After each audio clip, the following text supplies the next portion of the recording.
Hello, everyone, and welcome to the New Media Capstone 2020. My name is Paul Engen, and this is the New Media Capstone presentations for the graduating new media students at Finger Lakes Community College. I'm the coordinator for the new media program here at FLCC. This event is really put in place to showcase all the student work that has been done throughout the semester. And the way the new media capstone class is organized is the way that we have basically a panel of professors and administrators that will sit and help make us make the decisions for which projects will be selected for the semester long course. And so this year's panel was Rick Cook, Margaret Pence, Dave Gaddu, and Jeff Kidd. And we basically have each of the students present their ideas to the panel. And through this, we will select several that we feel most represent the program and something that we feel kind of shows the diversity of the program. So each of those members represents someone from computer science, graphic design, and communications. So we run the spectrum in the program as far as the discipline goes. I want to thank Jeff Kidd for helping put this together. I also want to thank the panel for jumping on and being a part of this process. If you look below in the description, there is a program that you will be able to click on if you want to kind of see what the order or the agenda is tonight. I'm expecting the program to go till about 6:30ish, but we'll see how the whole thing flows. This is the first virtual capstone we've had. A few other things. If you would note, if you're in the live stream on the right, there's like a little emojicon. Feel free to give kudos to the presenters and to the work as they happen. It'll mean a lot to all the students because they don't get the real-time reactions that they might at a live presentation. It's always cool to see the kudos as it happens. My expectation is that after each group presents that there are several questions that they have to answer. The questions can actually come through the YouTube link, and we have someone moderating it. So feel free to ask the questions and they will ask it for you. And we have people on that were from the panel, and Bill Peeler is also on supporting us right now. And so they may also ask audible questions inside of our WebEx. Without any further ado, we'll get started with our first project. And the first project is Will of the Wisps by Skylar Slack. Thank you, Paul. I'm Skylar Slack. I'm the project lead for the Will of the Wisps audio drama. So basically what my project, Will of the Wisps, is it is a visually supported audio drama that is based on a young adult story that I have written in the style of a graphic novel.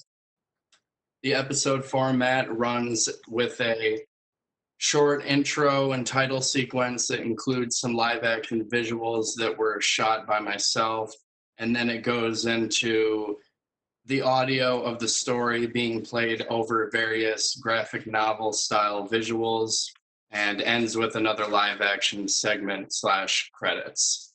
But before I get too much into that, I would like to play the Will of the Wisps official trailer. Jeff, if you could.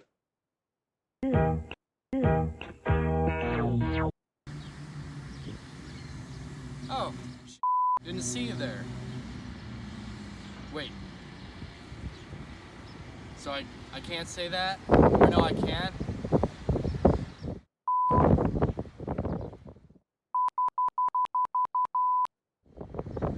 fair enough. Anyways, I have some cool shit to show you, so stick around. And if you think it's gonna be boring, think again. I got something that'll keep you real interested. Like this, you know? You gotta savor it. You can't just blow through it all at once, you're not gonna enjoy it.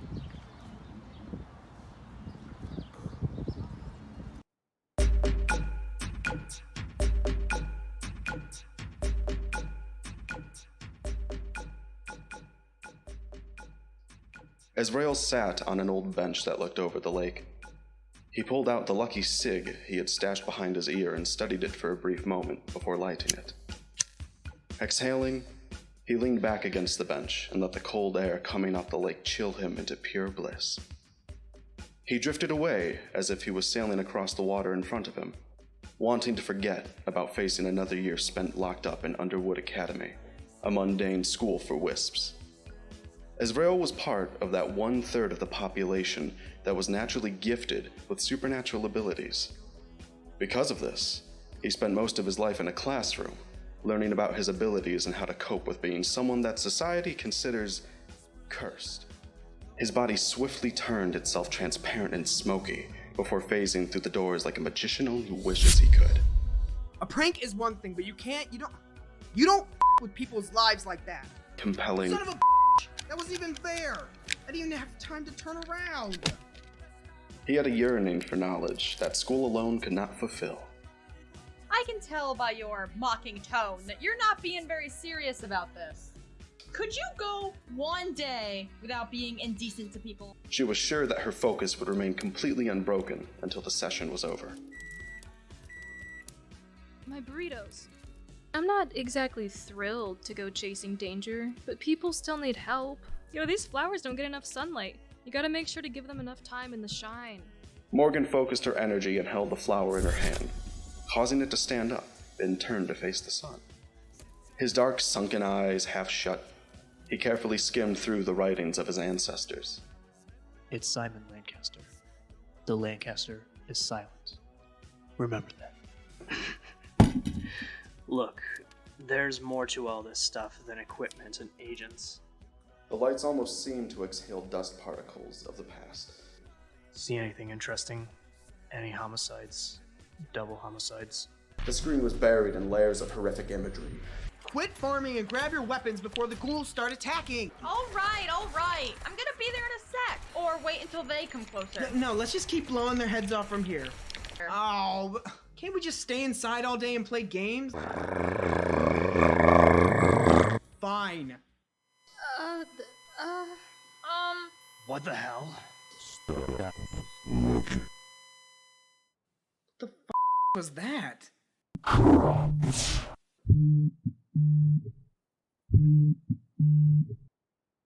So, make sure you listen on, because, between me, London, Simon, Morgan, crazy happens.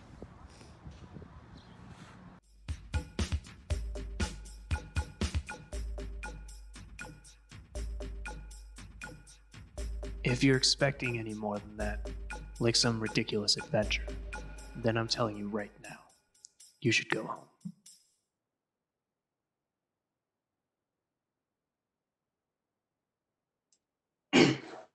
Alrighty, so that's the trailer. So now I'm just going to go into talking about the process and the outcome of this project and what it was like to work on it. Next slide, please. So a little background about what this is. I know I mentioned already this is based on a story I was writing for a couple of years now. What this story is basically is it's a Scooby-Doo meets Stephen King style young adult horror mystery. And in it, it takes place in a universe full of people with supernatural abilities. Half of them do, half of them don't. And it centers around a small group of misfits that kind of find each other and they team up to solve paranormal related crimes together. The Will o' the Wisps audio drama project is based off of the first half of book 1, and that story is related to a mystery involving a technomancer, which causes all sorts of visual and graphical disturbances that related to technology. Next slide.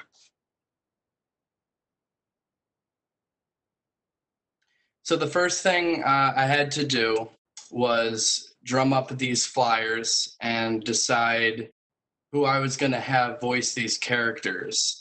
So I secured the theater lab room, made these casting call flyers, and included short descriptions of what the characters' personality types are, what I was looking for to be conveyed in their voice acting. Next slide.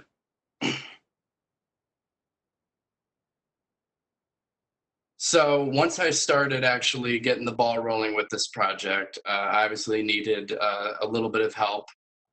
I was the project lead, but I also had some help from Sam Stevens as my co-lead, and TJ Sek is my effects specialist / consultant. Next slide.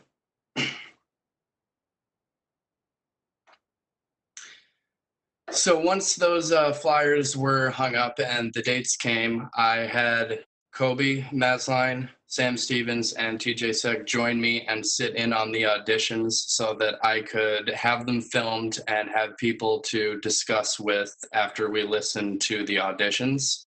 And those went pretty well for the most part. I settled on people that I felt very, very accurately conveyed those characters' voices, and they ended up doing a fantastic job. Next slide. Now I'm going to go into a bit of the meat of this process and the programs and tasks that I had to do. Next slide.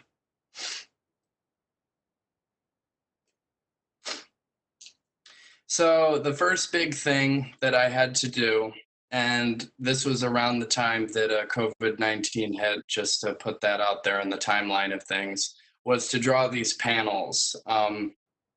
These panels were just simply drawn on my sketchbook using a pencil. I went back and read the story after I'd edited it and shortened it a bit, and just picked out one-word phrases for every scene that stuck out to me, and just drew a panel around it, saw how they would sit on a page, and then got into creating the scenes. I'd drawn the characters multiple times before this, but it wasn't until I drew these panels that they really got a solidified look. Each page is around 6 to 8 panels, and every episode spans about 2 pages. So that's, or anywhere from 10 to 12 different scenes that you can look at. And each of those scenes obviously illustrating a major plot point or just a scene that I thought would resonate with people.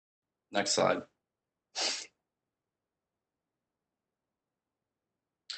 So what I did with these drawings was put them in Adobe Illustrator. Before I did that, though, I had to take pictures of them, and I edited them slightly on my iPhone and then just sent them to myself. Threw them into Illustrator and used the image trace function with a 3-color.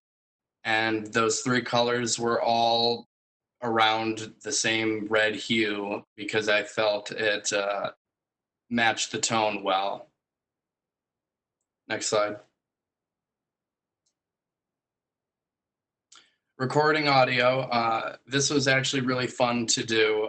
This was one of my favorite parts of doing this, was having the voice talent show up. Before we actually recorded, we would have a short session where we would kind of talk about the character. I would introduce the scene and just kind of get them in the headspace and the mindset. But before they recorded, we ran some quick tests on the microphone, and then just in one long session, I just had them do all of their dialogue at once using a microphone and an audio interface, and that turned out really well. Next slide.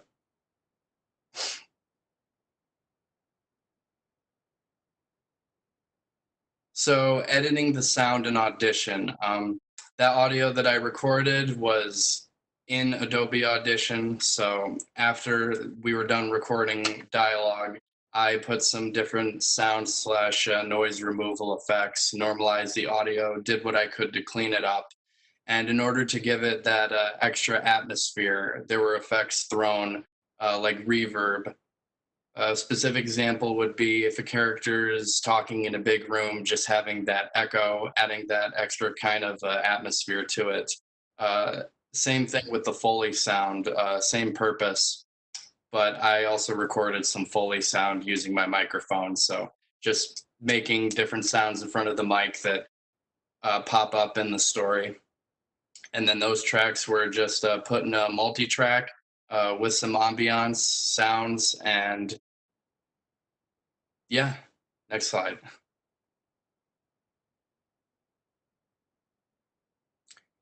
I'm Sam Stevens, and I'm the co-lead. I put the audio and video into After Effects and worked with the transitioning between panels and pages, as well as social media pages.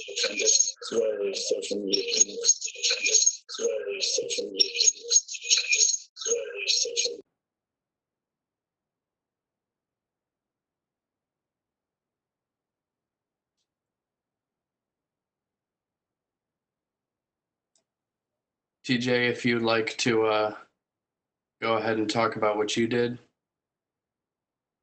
So after Sam did the overall, like the transitions and the zooms and the position slides, I went in with Skylar and Discord, and basically what we did is he told me what he wanted on each panel, and I would edit it, put some effects on it, put some glows, different effects like wave warp and everything, and I would export it and I would send it to him, and if it needed any changes, then we would make those necessary changes. And that's basically it. Yeah, that was interesting, fun to do as well, adding those effects. Next slide.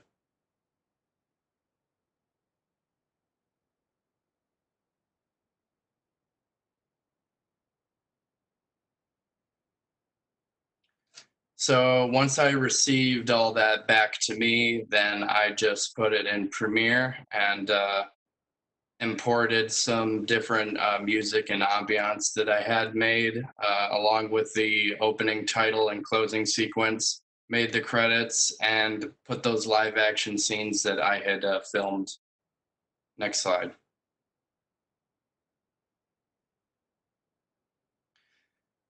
So I also had some various social media pages set up to kind of help market this. They were updated fairly frequently, just giving updates, but also producing things like more original artwork and different things to help promote the story. Next slide. Problems. So a bulk of this project was obviously plagued with problems. To start with, it is a lengthy story, so it had to be cut down quite a bit. We did not end up doing all 6 chapters. We chose to do 4 instead, and cutting it down, it helped. It didn't make it super short, but it did end up giving me a product that I felt at least flowed well and better than it would if I had included some of these extra details that are in the novel. Relearning all these programs. Although I have knowledge of using these programs, obviously in doing a project like this, I had to brush up on all of these programs again. And that, of course, takes extra time. So some time was lost to that. The COVID-19, that definitely brought upon a large scale lack of motivation. I found that I work a lot better at campus than I do at home, but nonetheless, I was able to get things done. Drawing took a long time, probably more than any of the editing or the programs. Drawing took the longest time. I really wanted to refine it and make it look the way that I feel it should come across. The project needed to be fixed / redone multiple times. The audio and the visuals and whatever programs I was using, I would always come across a problem, as anybody does. Those problems were quickly dealt with, but they were problems nonetheless and slowed it down slightly. Only other thing is obviously communication was hindered because of COVID-19. Wait time on a few elements was a hindrance, but overall, it did not stop the finished product from turning out as good as I think it has, despite these factors. Next slide.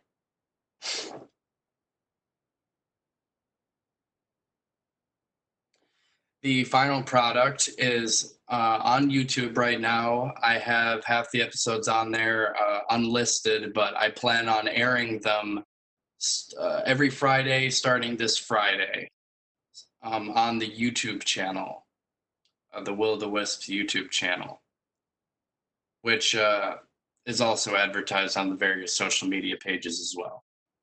Next slide. And of course, special thanks is due to these people that helped me with everything from photography to music to filming, and Jeremiah even being my co-writer for this story.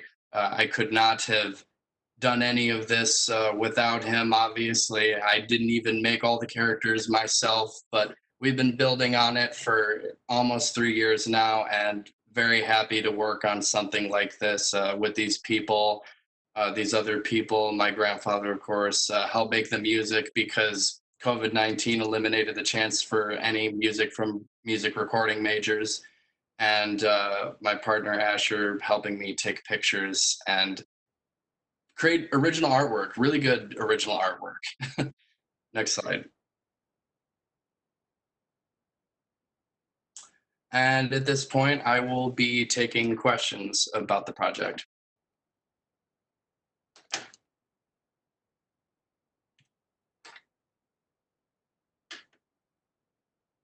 So these questions can come from YouTube or anyone from the panel at this time. Hi, Skylar. Last time we saw this, we had talked about the first image being up really long, and I see that you added the live action video. Was that something that you had planned along, or did that come out of comments that were made in the last review? The first image, not so much, but the live action, definitely I had already planned. The live action was something that I wanted from the beginning. It's not very common in these kind of things, but I've seen videos on YouTube where narrators often choose to put these live action segments in so that they can address their viewers directly, speak to their audience directly, and also just kind of drive home whatever kind of feel or atmosphere they're looking for. And I thought that'd be a good idea, so I wanted to include it. I wasn't sure for a very long time if I was going to or not. All those segments were filmed in one day just a couple days ago. But it went so smoothly that it didn't turn out being a problem to include them. I think it was a nice addition. I'm glad you did that. Thank you. I'm just curious. I think Foley a lot of times gets overlooked because it's the kind of thing where people don't even see it if it's done really well. I'm just curious, like, what was the most surprising Foley effect that you did that would shock everyone here? Well, two things. I'd say one, the little things. So, like, if a character has a book, there's a lot of times the characters are often going through a book. Every time they pick something up or set it down and the narrator says it makes a sound. If someone's moving around in a chair, it makes a sound. Some of the more impressive things I'd have to say are like me layering my werewolf growl over the... That was cool to do. I made some pretty funky sounds, and extinguishing and lighting things. It's a small sound that really doesn't matter all that much, but I was able to take candles, matches, different things, and just strike them, get the different sounds of me lighting them and then extinguishing them. So there's some pretty cool little sounds put in there. That's cool. I'll listen for them. I have a second question. What was the most surprisingly hardest part of this whole project? Because it has many different facets, and I'm just curious, like, what took more time or was way more difficult than you thought it would be? For one, definitely the drawing. The drawing I thought would have been easier given my artistic ability, but when you tackle something like a story and you're trying to be a graphic novelist, essentially, you suddenly start to realize how much work goes into planning. Like I said, I had a paper where I just was writing phrases and then drawing a box around it. So when I looked at the paper, I would see warehouse X, warehouse exterior. And of course, in my head, I was like, okay, I could do that. But then I had to Google image a reference, take my ruler, and all those straight lines and all the lines I had to redo. It turned out to be probably the most difficult part was just drawing all those panels and making sure that they looked right and I didn't have the characters look off. I can't think of anything else that was too difficult other than, like I said, the programs. It's definitely emphasized that if you know more about the program, you'll have an easier time just blowing through something like this than having to stop and relearn, like, okay, I want to do this, but how do I do it? Gotcha. Thank you. It looks great. Sounds great too.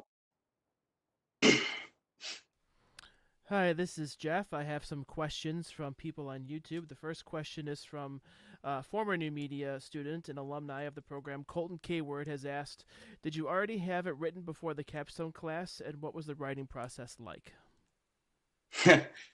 I did already have it written before the capstone class.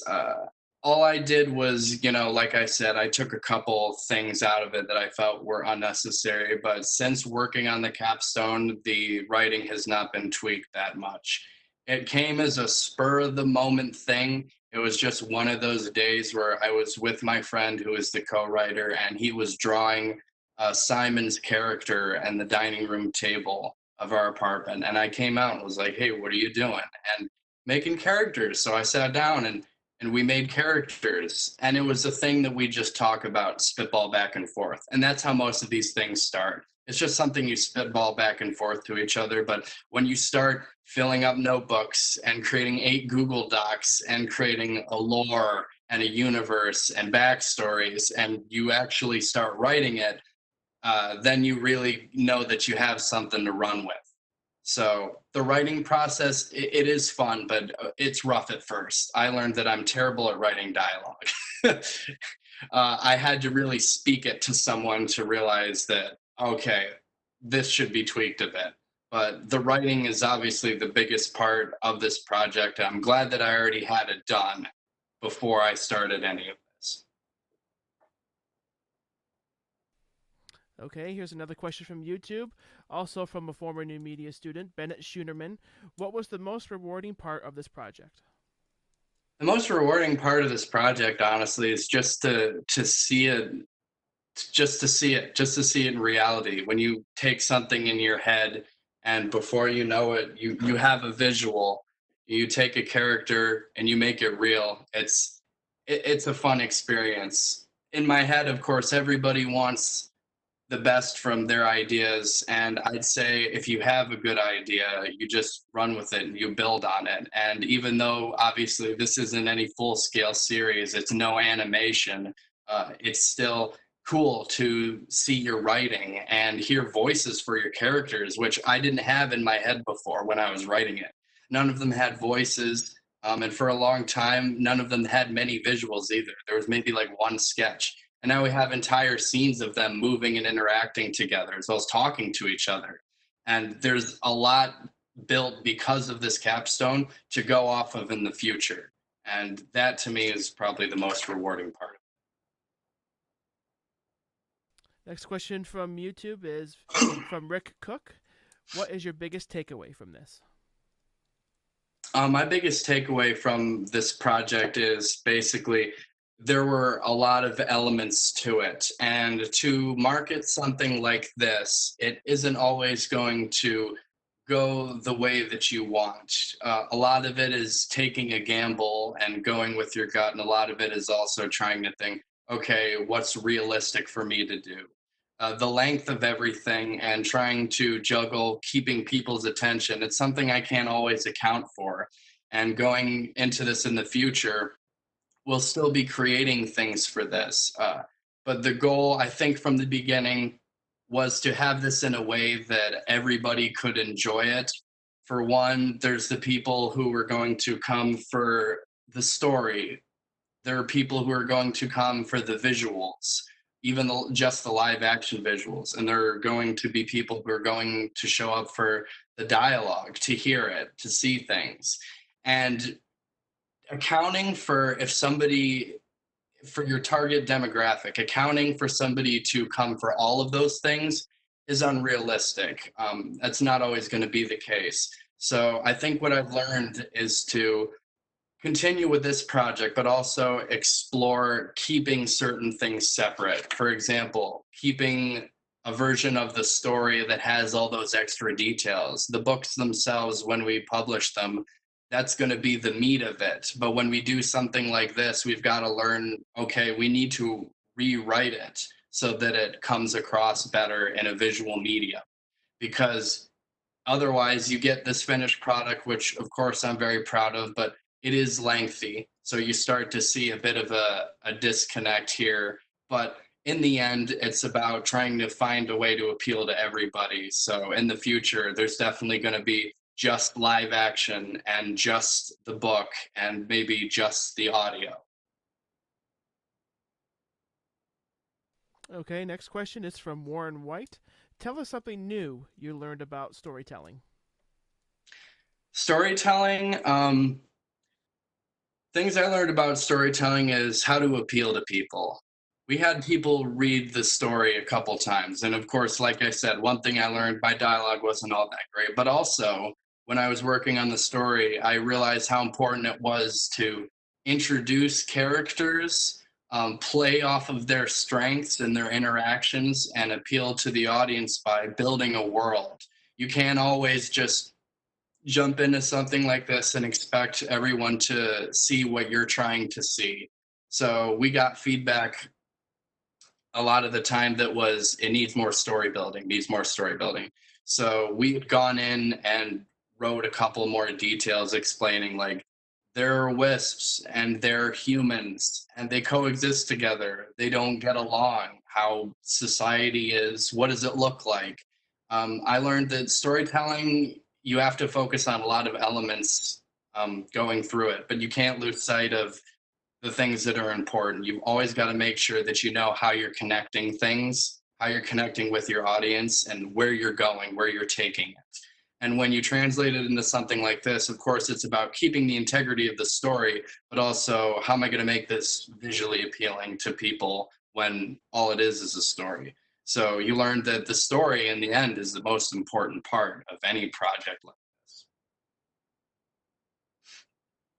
And the last question I have from YouTube is from Beth Johnson, and this is actually for TJ. TJ, what tools were used to add effects over the artwork? Okay, so the main program that I always use is After Effects, so I kept all the effects in After Effects. And what I would do is you'd say, hey, maybe put like a glow here. And for the glow, I use this free program called a free plugin for After Effects called Saber. It makes like a lightsaber type effect. And so it was like a really good like tool to use for like the lights, maybe like the sunlight going in, the glow around Azrael in the when he's like floating. Um, but aside from that, I use some stock plugins like Wave Warp, a glitch effect from Universe, and there's a bunch of others, but I can't list them all right now. It was mainly done in After Effects though. All right, great. Thank you. And so, Skylar, this is going to be airing this Friday, and it's Friday going at to 7. be. Oh, go ahead. This Friday at 7. It'll be on the Will the Wisps channel, and if the channels are and the pages are a bit hard to find because it's a common name, but if you find one of them, I mainly suggest the Facebook one because I'm the most active on that, and I'm always putting up artwork and different things that we're doing. So follow any of the social media pages, and I have the YouTube links on there. And yes, episode 1 will be airing Friday at 7 o'clock. And every Friday following, I will release the rest of the episodes. And one more thing I just want to add is that after these 4 chapters are uploaded, I definitely plan on doing 5 and 6 and beyond. If the voice actors are willing to come back, which I think they are, we'd love to do more with this. So stay tuned. And just so you know, the link is actually in the program, and we can also put it in the description below after. But it is in the program, so if you open up the PDF, you'll be able to click on the link to the YouTube channel where this will be airing. All right, thanks, guys. Thank you. So, and great questions, everyone on YouTube, and hello, alumni. So next up, we have Hannah with Park Shark.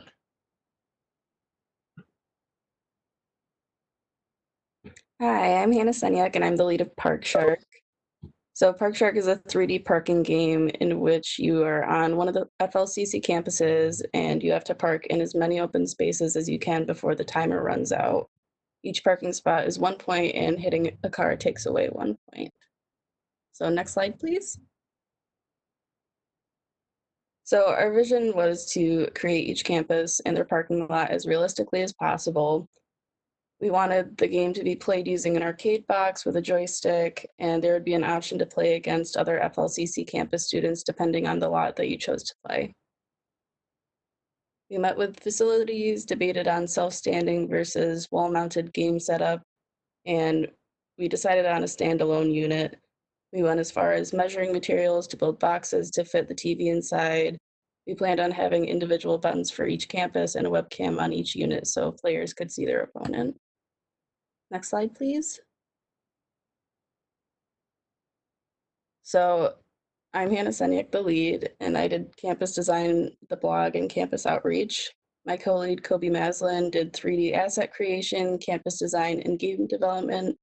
Sam Stevens helped us with campus design, and Skylar Slack created the Park Shark logo. Next slide. So I'll have Skylar talk a little bit about the logo creation. So for Park Shark, obviously, taking those words and thinking about what a logo would look like, I already had an image pop into my head as soon as I thought about it, and it was just I don't even really know what kind of style it is, but I just kind of like Teenage Mutant Ninja Turtles kind of have a character, a mascot. I wanted to have a mascot and just figured stick a mascot on a car because what would be cooler than that? So I just sketched that shark on a car. I only did one, so I was happy enough with just the one that I did there and figured, oh, this looks good enough. So I gave it to Kobe. Yeah, and we're very pleased with it. So thank you, Skylar, for that. Next slide, please. So the process was, we'd heard that FLCC campuses were looking for an interactive game for their students like we have on the main campus in Canandaigua. So we came up with Park Shark, and we toured each campus, took pictures, and planned where we would place our game.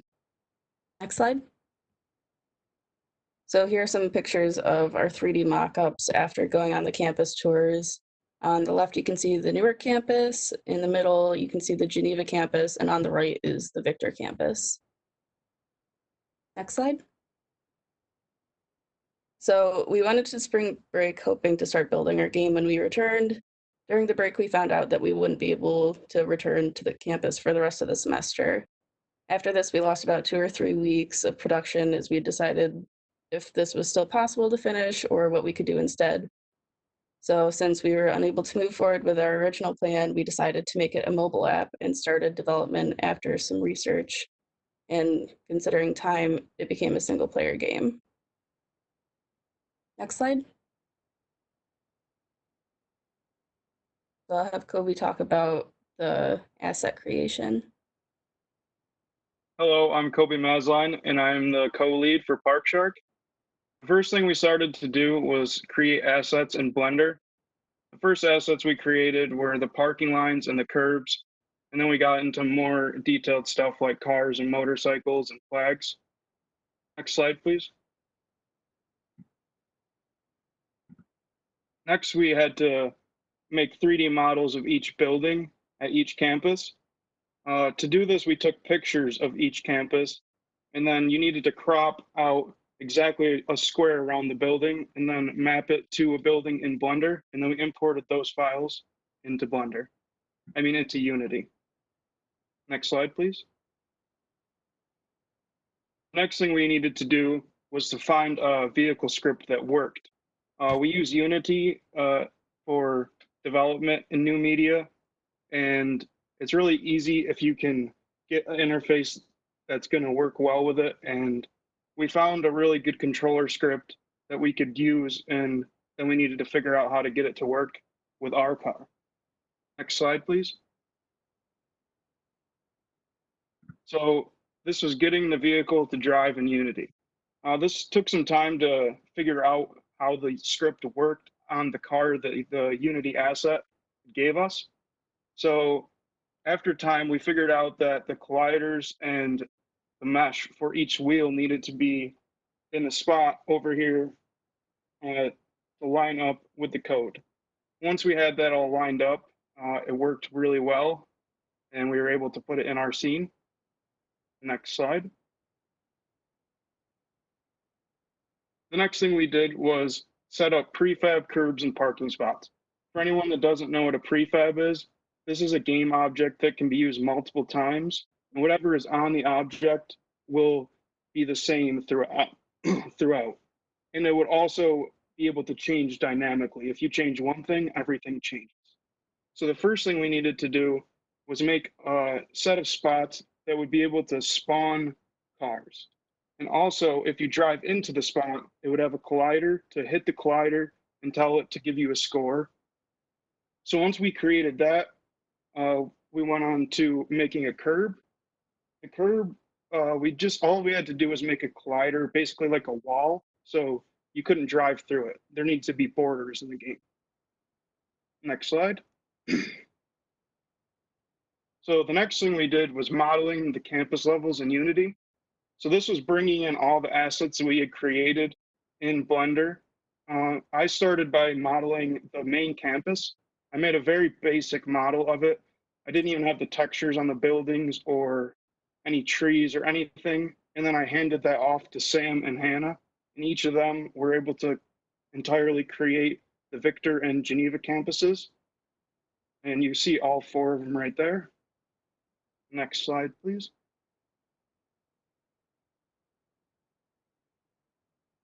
The next thing we did was to create parking lot population script. This means that we needed to create a script that would tell the game to populate those prefab spots that we had just created. To do this, we made a list item, and in this list item will spawn a random number of cars that we could set to a certain percentage. We have it set to 90%. Some of them are at 85 to make it a little bit easier. But you can dynamically change this, and all the spots needed to be dragged in. There was about 190 spots in the main campus, and a little bit less in the other, but you needed to drag each element into the spot for the car to actually populate. Next slide, please. The next thing we did was getting the reset position for the start, and then to replace an instance of the vehicle in that spot that you just pulled into. So we did this by adding new script to reset back it would immediately jump back to the start position. And then it would also place this Cybertruck that you can see here on the right in the same spot that you just pulled into. So every time you drive back, you always see that car there. Next slide, please. After that, we set up the scoring and the timer. To do this was a more script, very short script for this. Just void starts and update. And that was that. We had added a little bit of UI and music off and music on buttons. Next slide. The last thing we did was sounds, game screens, and the user interface. So for this, we were supposed to get music from the FLCC students, but since they couldn't be recording on the devices anymore, we had to find some from the YouTube sound library. We used parking lot ambience, video game music, crash sound, and a score chime. We also created a user interface for the score screen, and then the music on, off, and start screen buttons. Next slide, please. So this is the Canandaigua campus that Kobe made. He also made the Newark campus. I don't know if there's anything you want to say about that, Kobe.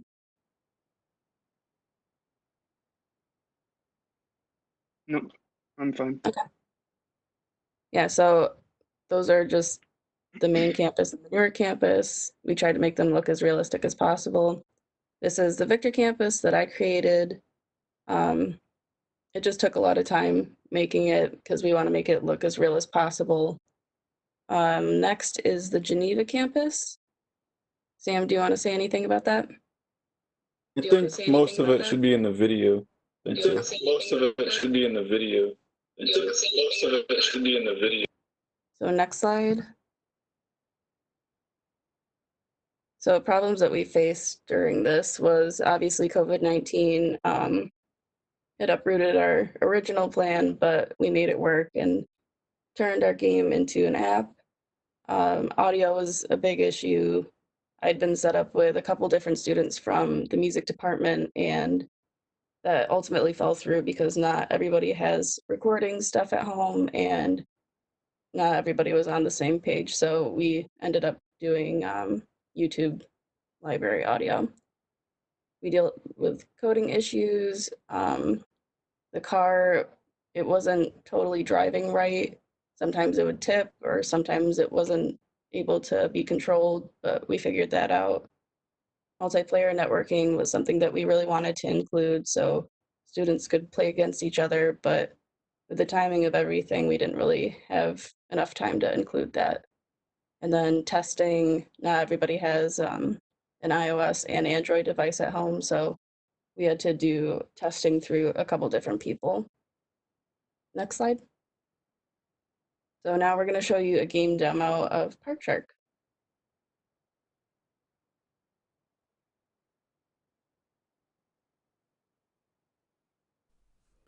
Here's the Park Shark app, downloaded onto an iPad.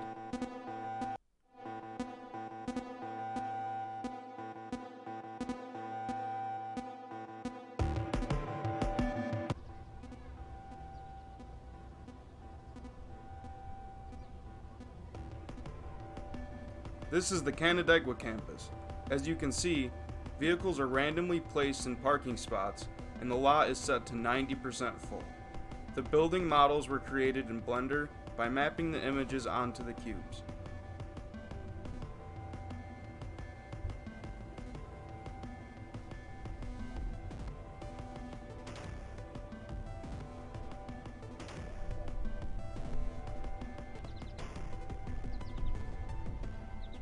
If you pull into an empty spot correctly, you receive 1 point.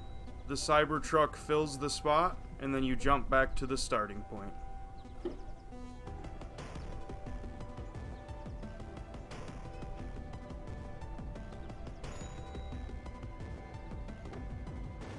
If you miss the spot and run into another vehicle, you lose a point for each hit.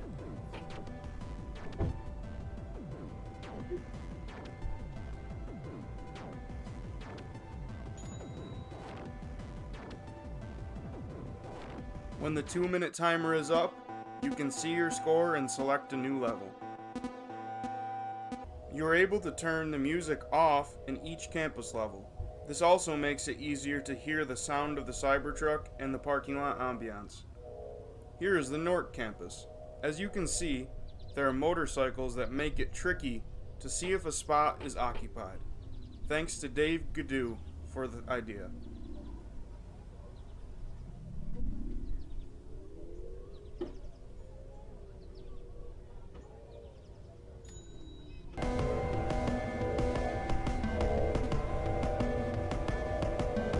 Modeling of the Geneva campus consisted of going to the school, taking pictures of the building at different angles, and cropping those images in Photoshop to the exact part of the building being made. The cropped images were then fitted to building shapes that were created in Blender.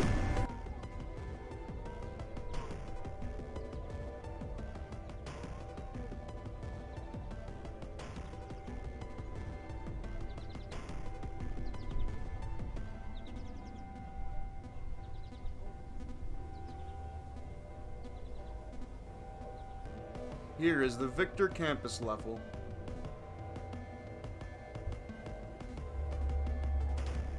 The process of making the Victor campus involved going to the campus, taking pictures of the campus, and then taking that into Unity and Blender and putting the pictures of the building onto cubes that we created and forming them to look exactly like the campus.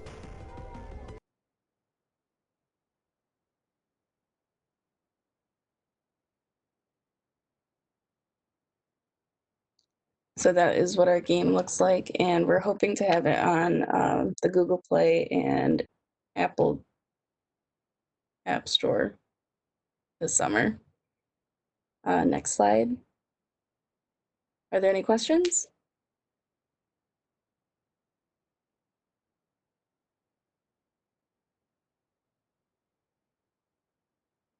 I saw the final product a few weeks ago, or not the final project, but where you were, and I really appreciate the time and effort you put into taking it from there to here. It looks great. The model for the motorcycle looks really, really good too. So congrats to everyone on that. Yeah, thank you. I know that you made the recommendation for that, so I was hoping you would like that. Yeah, I loved it. Good, thank you. It sounded like you guys really had to use a lot of different kinds of software. What kind of percentage would you say you already knew, and how much you had to learn about the software? Most of what I dealt with, I didn't know anything about Blender, so that was very new to me, but we'd gone over it in class while we were still on campus, so I had a bit of prior knowledge due to that, and Kobe helped us a little bit with Blender, but we mostly did use Unity. I mean, it was just a lot of creating the objects in Blender and exporting them over to Unity and just creating it in there. Yeah, because all the programs that Paul teaches us, we pretty much learned everything already except Blender. And this was actually the first 3D models that I've ever created, so I'm pretty proud of them. Yeah, you guys did a great job with all the imagery. Yeah, thank you.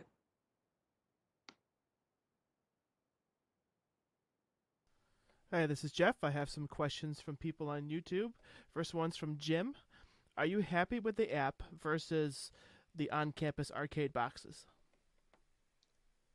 Well, of course, I'd rather have it be the on-campus arcade box. I mean, that was kind of my dream for this project, but for what we have, I mean, I'm more than content with what we were able to come up with.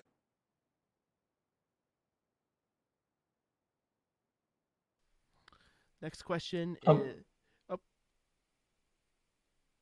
I was just wondering, like, have you, and you don't have to answer now, but I just want to put the thought in your head to like donate these assets in the source code to either open source like Creative Commons or at least to new media so people can kind of like stand on your shoulders in future semesters. Yeah, we talked about it with Paul to see if like next year's capstone class would want to do the arcade box and move on with this game. Cool. Another question from YouTube, from Bennett. You mentioned you had technical challenges. What was the biggest one, and how did you overcome it? Honestly, I'm not totally sure. I mean, it was just really testing the game on the devices. Because there was a couple different things that I had problems with that Paul didn't, because he was using Apple devices and I was using my Android. But Colby, do you have any Yeah, basically YouTube and Google. That's how any problem that I ever ran into, that's the first place I went. Yeah. And after that, Paul. Thanks. Yeah. Paul. Next question from YouTube. From Rick, if you started over, what would you do differently? What I would For do me, differently. Oh, go ahead, Kobe.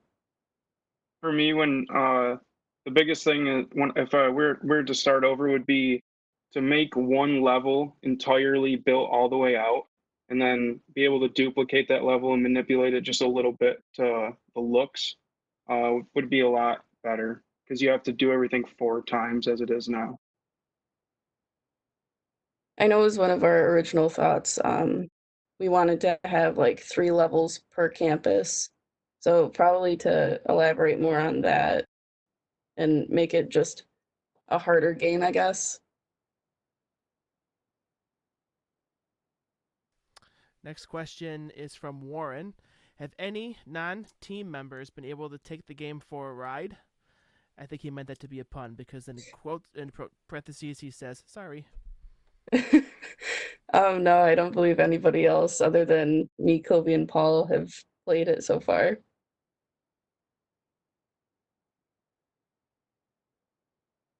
That is the last question I see on YouTube. All right.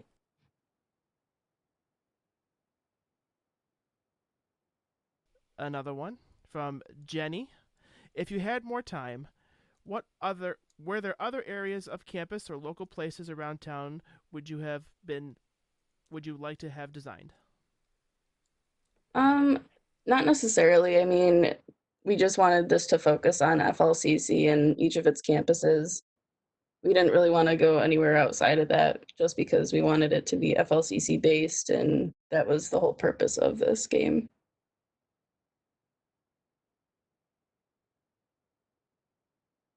So, thank you, Hannah. And I will say that, unfortunately, because we're not near each other, the way we have it all set up is we could have put it on multiple devices at the school and then everybody could have tested it. But the way the iOS development process goes is that you need to key the certificates to certain devices. And so without actually, obviously, handing off a device to somebody else, it was tough to do the iOS dev.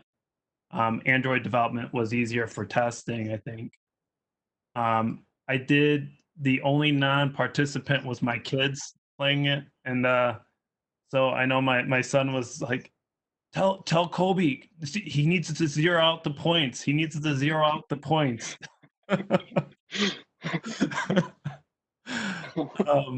But no, they had fun. They had fun with it. So Good. all right, very good. Thank you guys very much. Great job with the project. Thank you. All right, next up, we have TJ with Project Milk.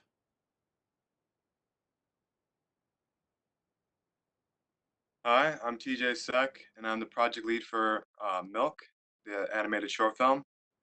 Before we get into the presentation, why don't we watch the film? Pass it on! Milk it does. Milk it does a body good. Milk it does a body good. Pass it on!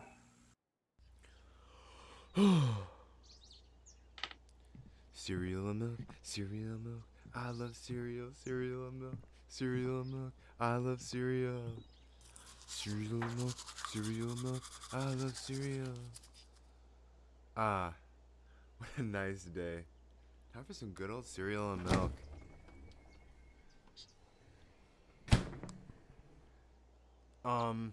Guys, wake up.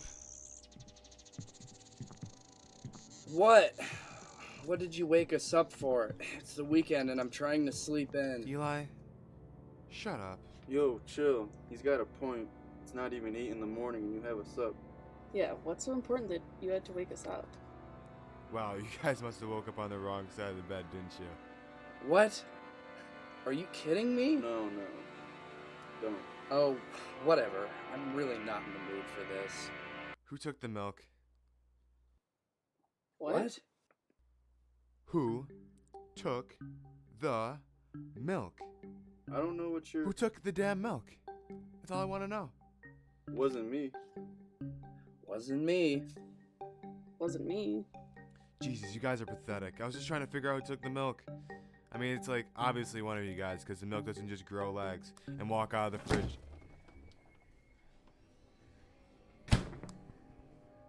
Did the fridge just... The fridge opened and closed on its own. Okay, that's what I thought.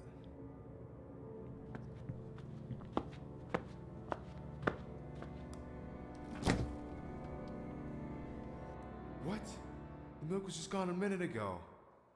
Huh. Was that the missing milk you woke us up for? Yeah.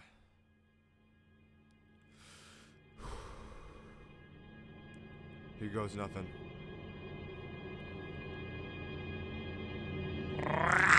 Oh my god! Get to the bathroom! What just happened? I don't know. We need to get out of here while that monster's in the house. Yeah, true. What do we do, though? Look through the bathroom. There's got to be something to fend that creature off with. Creature? You know how prejudiced you sound right now? Will, shut up! Okay, it was just a joke. Sheesh. We don't have time to joke around. First priority is figuring out what to do. A milk carton literally just came to life in front of our eyes and attacked you. What the hell? Why are there cookies in the cupboard? In the bathroom? You know. No, I don't. I'm just not gonna ask. But we could use these to bait that milk monster and kill it with this plunger. Good call, let's do it. Well, open the door and throw the cookie out there. Eli, take the plunger and attack it when it tries to eat the cookie. Why me? Well, you do have the plunger, right? What the hell? Okay, let's do this.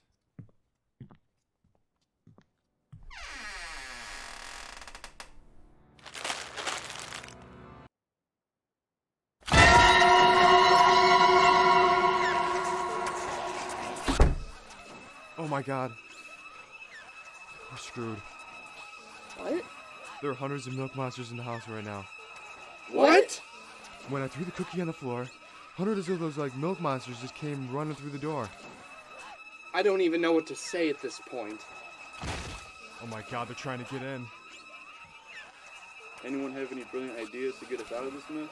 I don't know. Hey, Smarties, there's literally a window. Oh.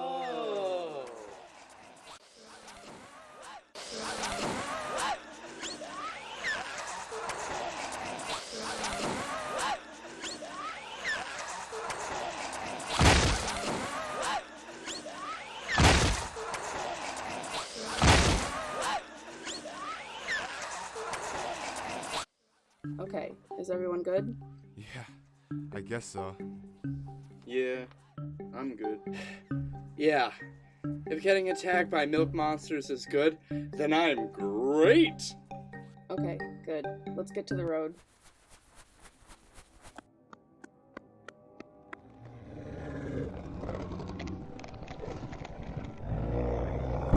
Oh my God.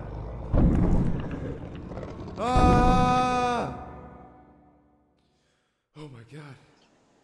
Whew. Wait, does that mean that the milk is still in the fridge?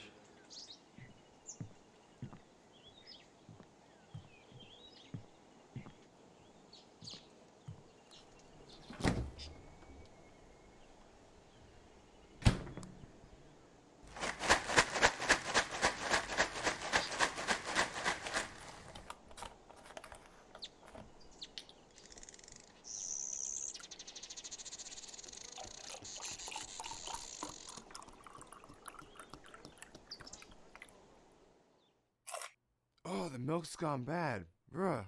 Yes. Yes, I have. What the? Utterly crazy. Am I right? Ah!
Thank you.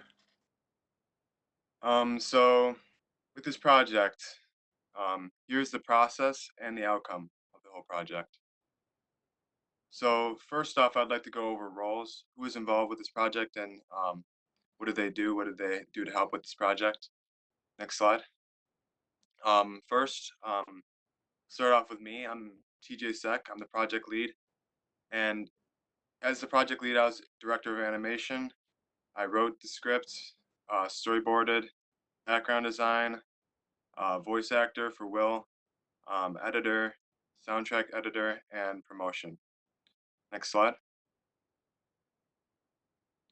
I'm Sam Stevens. I was the co-lead for Milk, voice actor for Luke, worked on mouth and face animations for Luke and Eli, and worked on social media promotion.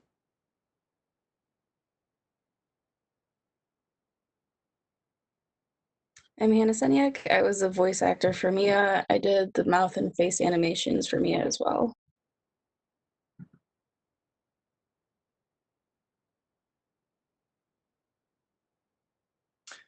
Hi, I'm Skylar Slack, and I was the voice actor for Eli, and I also worked on the background design for Milk, creating the sketches that were used for the backgrounds of the finished product.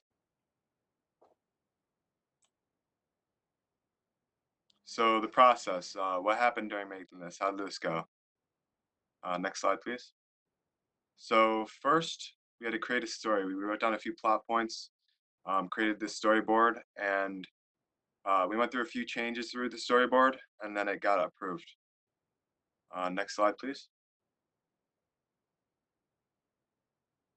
So the next step into the process was assigning everybody a role in the project. So we had, first I assigned like the voice actors, which was Hannah, Eli, Skylar, and Sam Stevens. And so each person that was in charge of the different characters also had to do the mouth movements for their characters.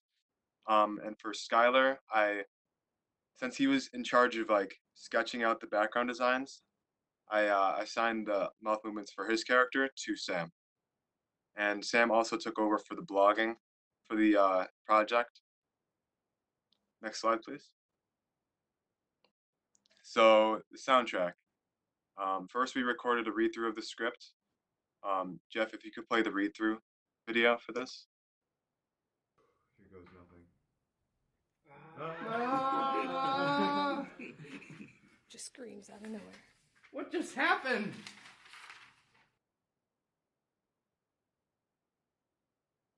Thank you, Jeff. So after we did a read-through, we had an overall idea of what we wanted the emotions for each character. And so we recorded the vocals, and after that, we edited the vocals and added sound effects, added the overall like just tone of the video with different volley and extras. Next slide, please. So after this, we combined the storyboard and the soundtrack together to make an animatic, which is like we take the pictures from the storyboard and we put it over the sound and sync it up so that it's like a before and after of the of what it's going to look like. And we have a side-by-side shot for this. Could you please pull that up, Jeff? Eli, shut up. Yo, chill. He's got a point. It's not even 8 in the morning and you have us up. Yeah, what's so important that you had to wake us up? Wow, you guys must have woke up on the wrong side of the bed, didn't you? What? Who took the... Oh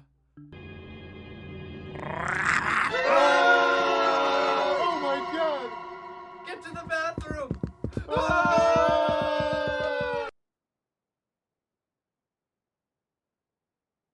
Thank you. So we went through 3 different animatics just to get them approved. We made some revisions, we made some changes throughout the 3, and after that we got the animatic approved. Next slide, please. So next was character design. We wanted to design the characters. We wanted to make them look pretty simple. So we made some revisions to these characters along the way. and adjusted them a few times just to get a nice look for each of one of them. Next slide, please. So next was to like for each duty, each animator had like to do the face and mouth animations.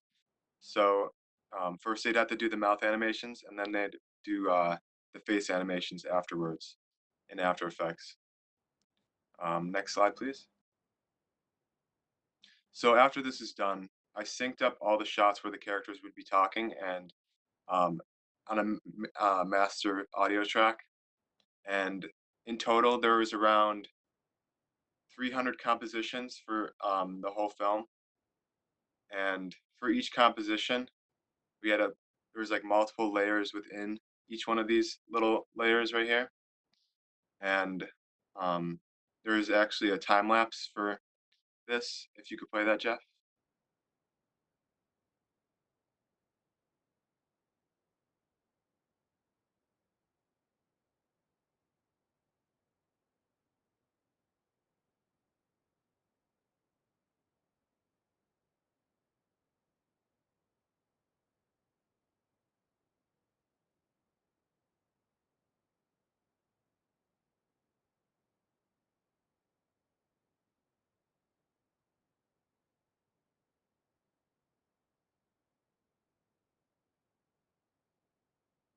Thank you.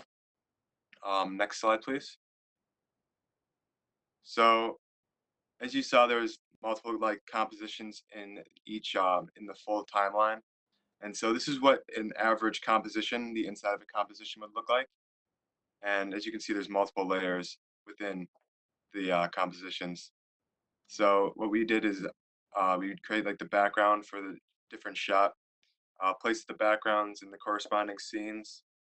In certain shots, there'd be body movements, so I'd add body movements to that, like walking or running, and add shadows on each character's face, as you saw from the time lapse.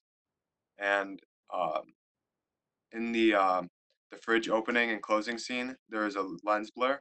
So in certain shots like that, we'd add lens blur, and that's around what we would do.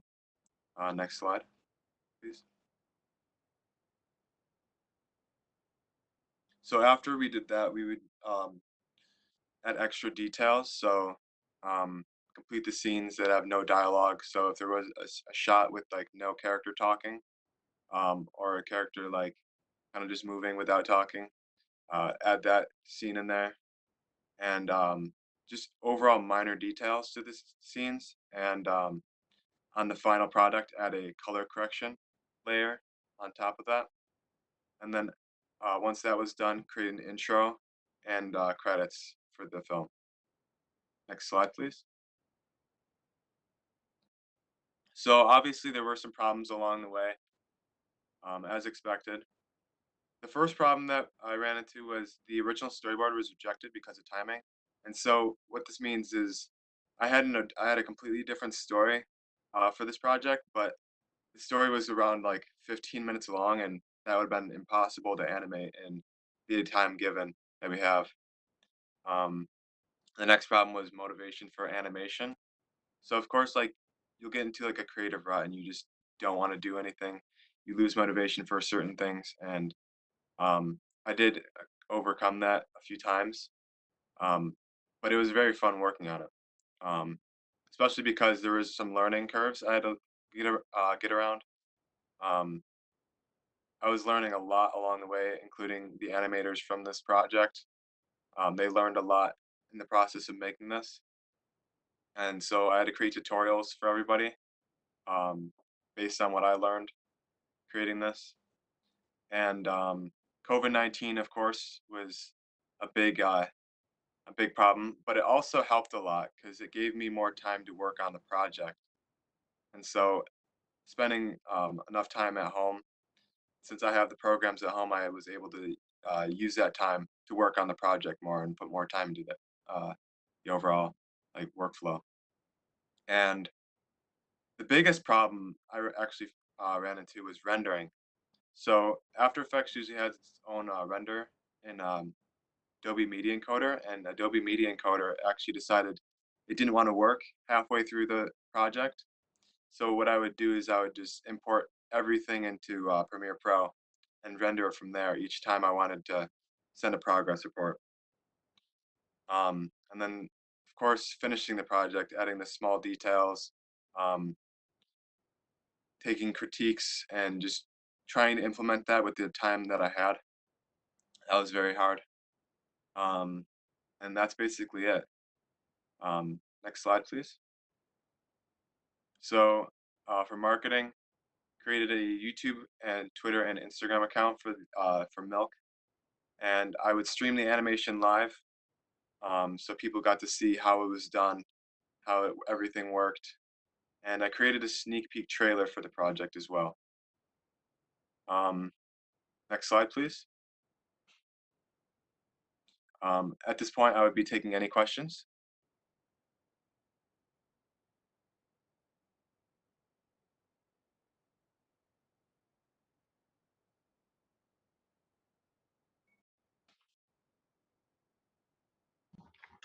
Uh, I'm just wondering, like, and I mean this in a good way. Like, the plot is so absurd. What was the motivation for it? So I'm gonna be 100% honest here. I wrote this script in about a day because I wanted my project to get picked. I wanted to do an animation this semester, so I wanted to get out a story as fast as I could. So I wrote the script in a day and spent the other time kind of just like storyboarding. And so the motivation for the plot was kind of just make it as stupid as I could, I guess. Is as funny as that sounds, I just wanted to have like just a dumb story, but like make it funny. Well, mission accomplished. Well done. Thank you. You mentioned that this was a lot shorter, obviously, because you couldn't animate something 15 minutes long. No. How different is it from your original? It is a completely different story. So originally I was gonna have like a whole like I was gonna start like a series kind of, and it had like a whole like plot, but I only had like the first episode done, and I wanted to make like the first episode, and so it didn't have a clear beginning or ending to the script, and so Paul actually helped me out with this. He said you should probably create a script with like a clear beginning and end, so that people aren't just like left hanging in the end. So thanks to Paul for the great advice on that one. It was definitely fun and very weird. Thank you. So this is Paul. I have a question for you, TJ. As far as the inspiration for the style, was there anything that inspired the overall visual style for it? I wanted so based on the time that I had for this project, I wanted there to be I wanted it to be plausible to pull off. So there's a lot of in close shots, and so I wanted it to be like serious but not serious at the same time. And so I wanted to pull off those types of scenes where it's like very close up and kind of like in your face, I guess. So that's what I got for the animation style, and it's kind of like I got a lot of inspiration from, I guess, anime with the close-up shots. Okay, thank you. I think there's a question or two on YouTube. There is. This is from Jared. What did you find to be the most difficult step in your process? How do you think it will affect how you create future projects? Probably the dynamic shots with like the bodies moving, like the running scene. Those types of shots take a lot of time. And another thing that I had trouble with was creating the characters. Um, because I'm not like the best at drawing. So like sketching these characters out and then digitalizing them, it was kind of hard to do that without like making them look super wonky. And so I guess that was probably one of the hardest parts of the project. And how this would affect like future projects is I'll probably make shorter projects so that I can focus more on like the full body shots, the running shots, and so I have more time to work on those rather than trying to create a long, I guess, script. I'm more focused on like animation rather than the script.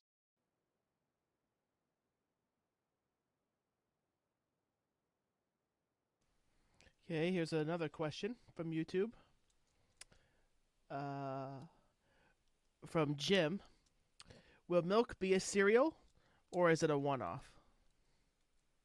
I've actually gotten this question a few times. I'm actually planning on working on a completely different animation. I think this is more of just a one-off. I don't plan on working on the story for this any longer.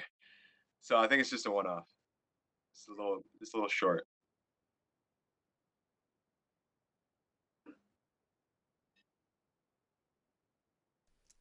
All right. Great. Thank you very much, TJ. I think you guys did a great job with this. I know that how many iterations of in progress we got? 10 or 10 in progress? Yeah. And in progress reports. So what TJ would do is we do a weekly check-in, and every week, basically, once the story was pretty much, we had the animatic and all the animations were in, we could look at it, and then we could give updates and suggestions, and every week there'd be a little bit tweaking done here and there and adjustments, and I mean all the way until the final week. The panel got together and we all looked at it. Some additional feedback was given, and I think that the overall product was a success. So great job to everybody on that. Thank you. Well done. All right. And our final project of the night is Room 2420, Season 2 by Sam Bailey. All right. Hello, everyone. My name is Sam Bailey. I am the project lead of Room 2420. So to start off, this is the second season of the first season that was already done last year with the Capstone group. If you want to show the next slide real quick. They had a pretty good turnout in views, and it was a pretty big class, so they had a lot of storylines and everything. Room 2420 is actually a room where we gather for our capstone class, so that's why that's the name of the series. I was actually there for the public presentation last year, and hearing the audience laugh and everything about certain scenes that they had, it really made me want to do a season 2. But since we're in this platform, I don't get to hear any laughter. So if you can use those emojis, like really abuse those emojis in the chat, that would be great.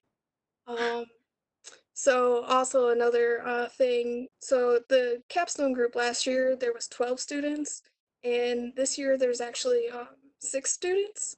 So it kind of will play off on the comedic aspect of it. So before I get any further of how I went about this project, we'll watch episodes 1 through 3 real quick.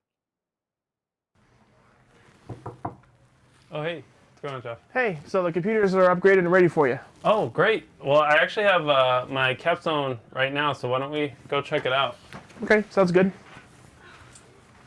So was it hard? No, it wasn't difficult at all. Oh, great. I'm excited about capstone. Oh, yeah? Yeah. We did a lot of cool projects last year, like Project Rock, Talopong, and Listen, so we'll see.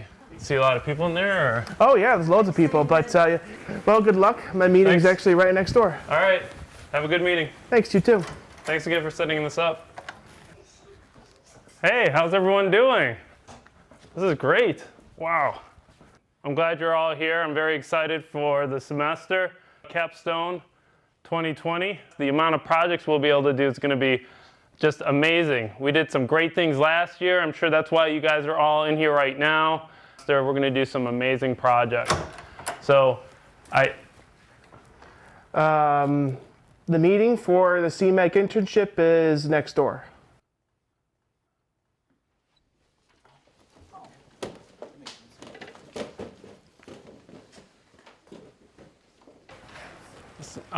So this is Capstone.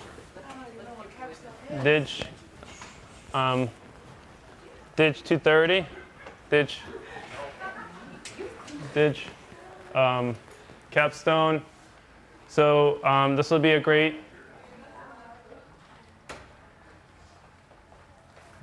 semester.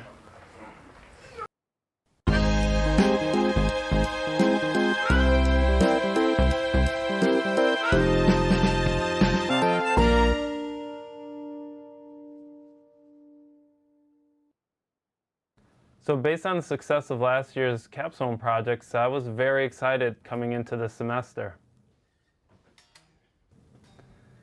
And now I'm not so sure. Yeah.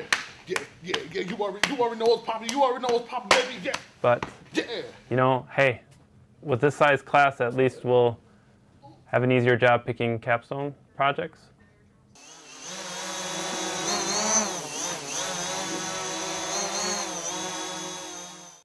Maybe. All right, everyone. Wish me luck on my pitch. I put so much work into this. I hope I get picked. Don't forget to follow me. Hey, Rick, can you record my TikTok? I have to upload this later. Thanks.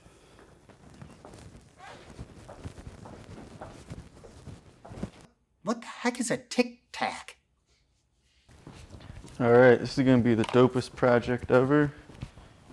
Best one today by far.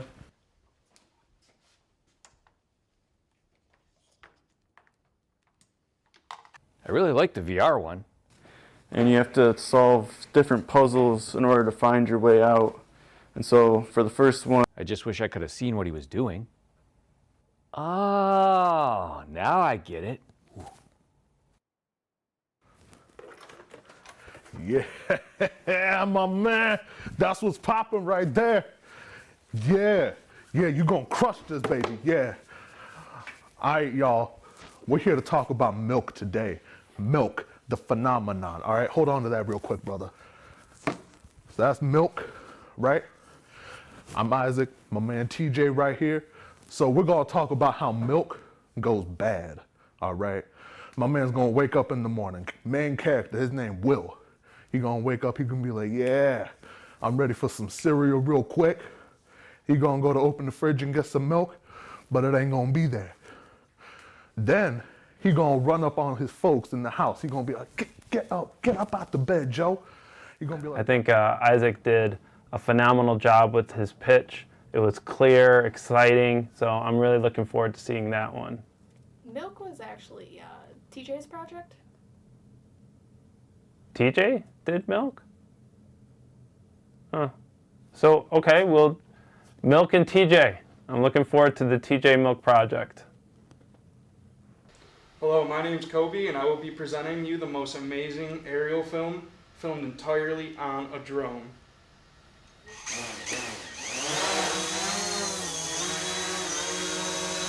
Since I just got my drone pilot license, I would like to showcase my skills.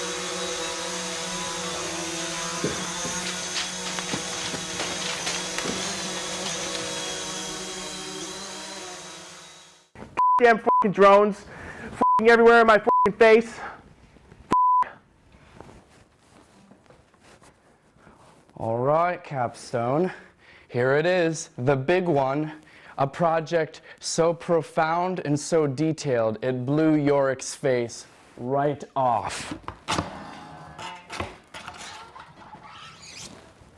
It is a visually assisted, interactive audio drama called Will of the Wisps. And what is Will of the Wisps? Well, it is a story, right? It's a great story about a world full of supernatural demons, ghouls, misfits, and it centers around this ragtag group of superpowered misfits, and they solve a mystery together.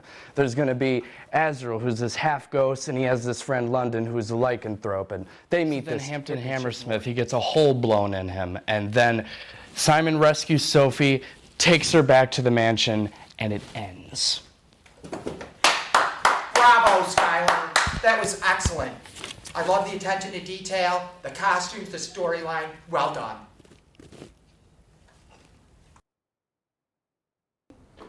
So I think we had some interesting pitches, to say the least. The first project that was picked for Capstone is the Willie's Wisp, and that's by Skylar. We did it, York. Of course we did. I knew you could do it. I don't know much about this project, but I think Rick was very excited about it, so we'll do that one. Yes. Hey, Cody, you're not flying that in here, are you? Kobe. Okay. We did Shark Park or Park Shark, some video game, Hannah. Can you say that again? Okay. We did your project got picked. See, I told you guys I'd get picked. Good job, congratulations. And the one I'm most excited about is Milk. I thought Isaac did a pretty amazing project pitch, and so I'm looking forward to seeing this. I think he did a really great job on this. Actually, I pitched that. That's my project. Oh, TJ? Well, I'm looking forward to seeing what Isaac can do with it. So congratulations, everyone. These are the projects that we'll be running this year.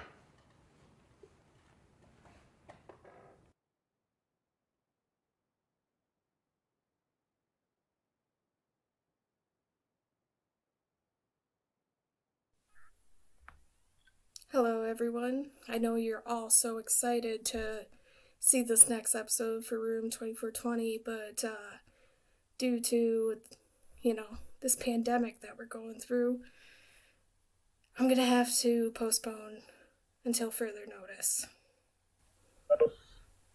Actually, Sam. Kobe? How'd you... A magician never reveals his secrets. Hold on, let me get Paul in here. Okay, then. Yeah, I'm kind of nervous about what I'm hearing about this outbreak of stuff. Did you hear that? Oh my gosh! Oh my gosh! Go! We gotta go! Watch yourself! Watch yourself! Oh, we gotta go!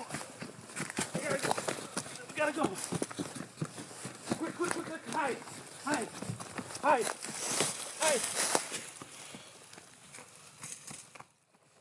Dad, what are you doing?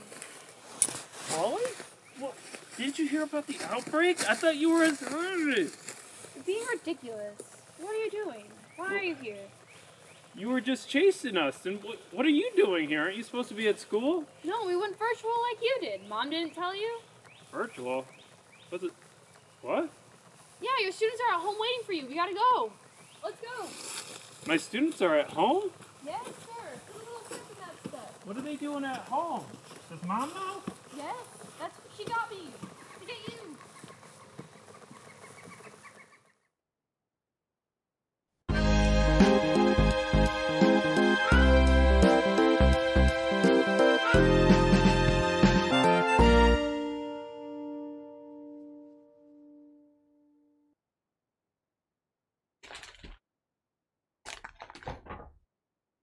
Oh.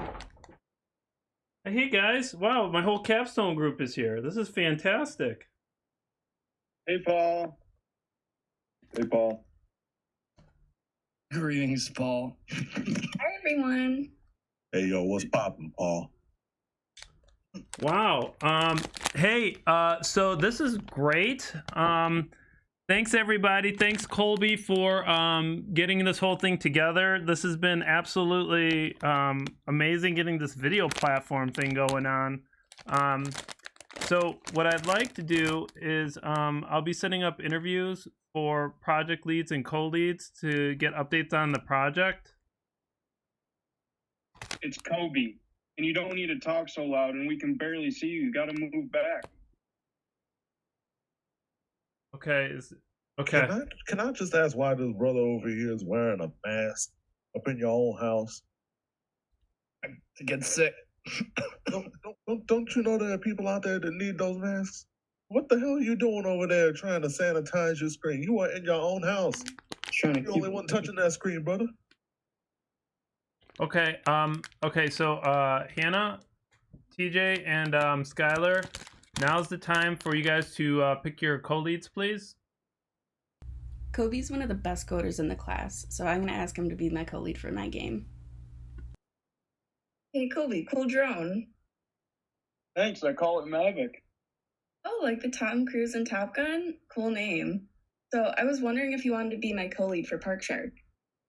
Yeah, I can totally help you. Yeah, so I'm really excited to be working with Hannah. Great, let's hop into our own video chat and get started. All right. All right. So TJ, go ahead and pick your co-lead. TJ's really good at making cool visual and audio art, so maybe if I can be his co-lead, he can be mine. Hey, TJ, we can turn milk into a Hawaiian theme and call it coconut milk. Or we can make it Spanish and then call it soy milk.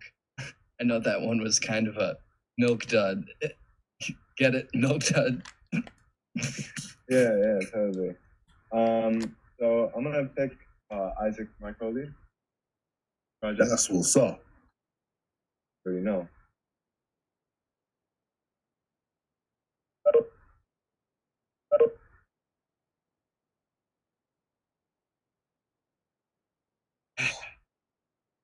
Guess it's just you and me. Great.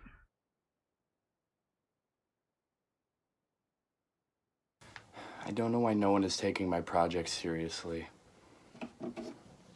I don't even have Yorick to talk to.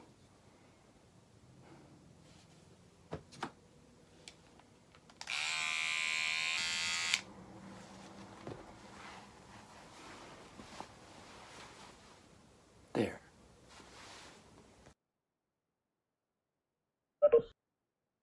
All right.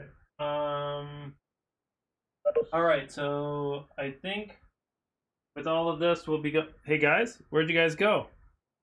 Guys? Hello? Where'd you guys all go? Colby, are you there? Colby. Colby? What? What's this? Chloe? Dad, it's Colby, and the meeting's over. Oh. Well, this will be a long semester. All right. No, Dad. What? You're here, and then you press that, and then you're all set. Oh. Okay, I see it.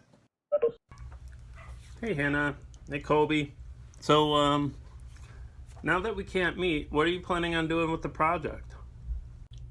I'm not sure where the project is, but I just got 1,000 likes on my post. Can you share it? Did you like it?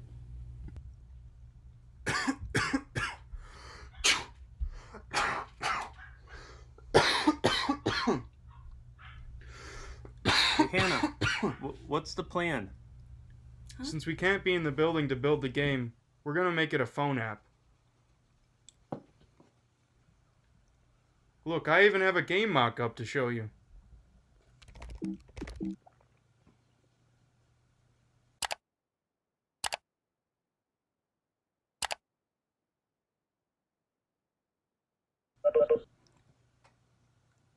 Looks like you guys are going in the right direction.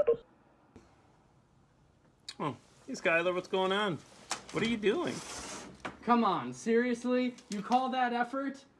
I didn't choose you for no reason.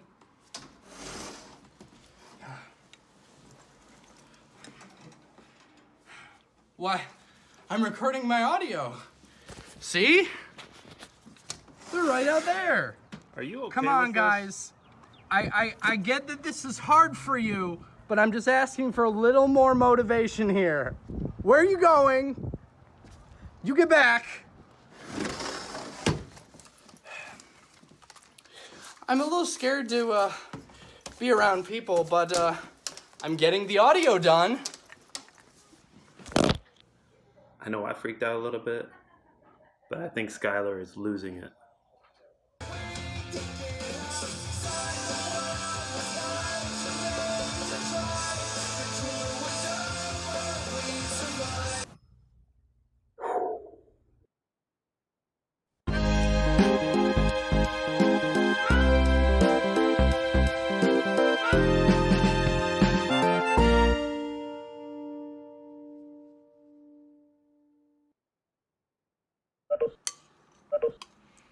Don't ask about the sunglasses.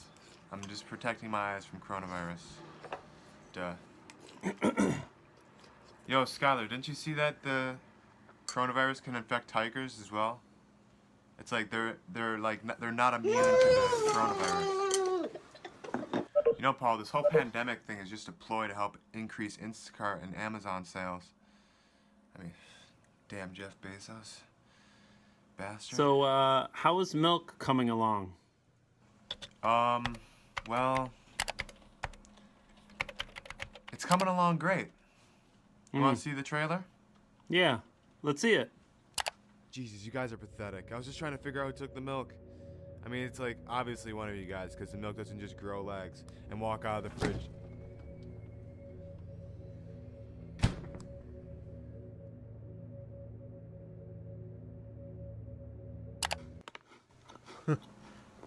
TJ did a great job on that trailer.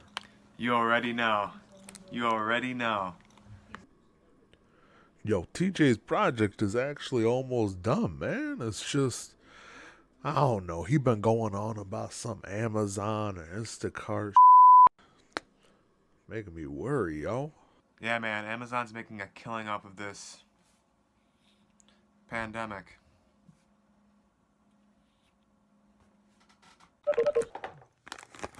Alright, I guess their project is fine.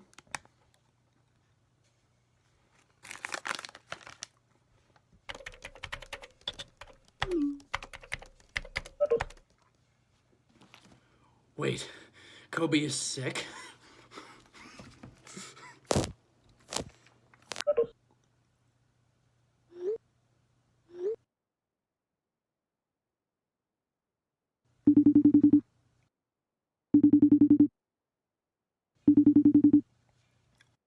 Oh, hey, Hannah. What's going on? So I just talked to Kobe, and apparently it's not allergies, it's something worse. What am I gonna do about my app? Hello? Hello? Paul? Are you there?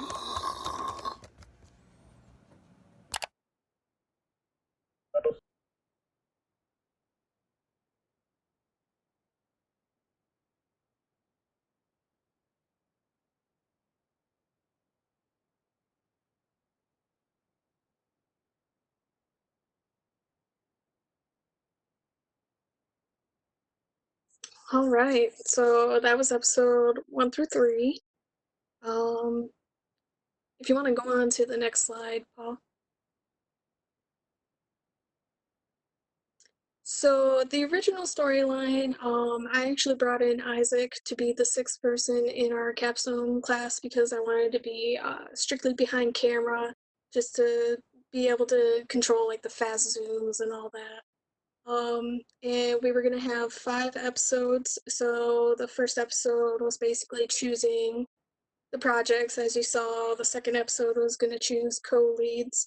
The third episode was gonna be mainly following Kobe and Hannah as they went to the campuses and everything, met with certain people, take pictures of the campus and all that. By the 4th episode, we were actually going to incorporate Kobe getting hurt at some point because when we began filming all of this, Kobe was on crutches and in a boot and everything. So we were going to try to put that into the story as well.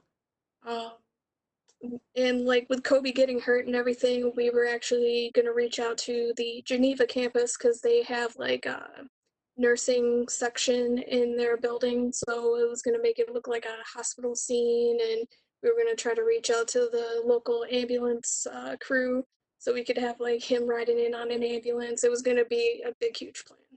I really hope we could have done it, but you know, due to the circumstances, we couldn't. And also we were gonna progress, like show Skylar's character arc, like he was gonna be this big art fancy kind of person, and by the end of episode 5, he was gonna be a little more cleaned up and everything. But obviously, we took that a different route. If you want to go to the next. So to begin with, I wanted to use TJ's read through just to test like the characters to see like how they would like to exaggerate their personality on that. So Jeff, if you want to show that clip real quick. Cereal and milk, cereal and milk. I love cereal, cereal and milk, cereal and milk. I love cereal. That's it. Cereal and milk, cereal and milk. I love cereal. Ah, what a nice day for some cereal and milk. Guys, wake up now. What? What did you wake us up for? I don't, who am I supposed to be? Dude, it's highlighted. It's highlighted No, I for a mean- reason. It's the weekend and I'm trying to sleep in. Eli, shut up. I don't even.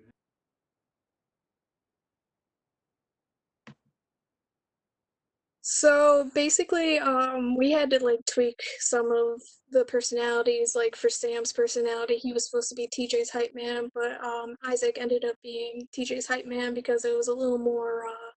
It was easier for them to portray that personality. Go ahead for the next slide. So to write out the script and everything, we use Google Drive, shared Google Doc. Basically, everyone in the capstone class, we all had access to the script, so we were able to like work on the script all at once and not having to like save and send and all that.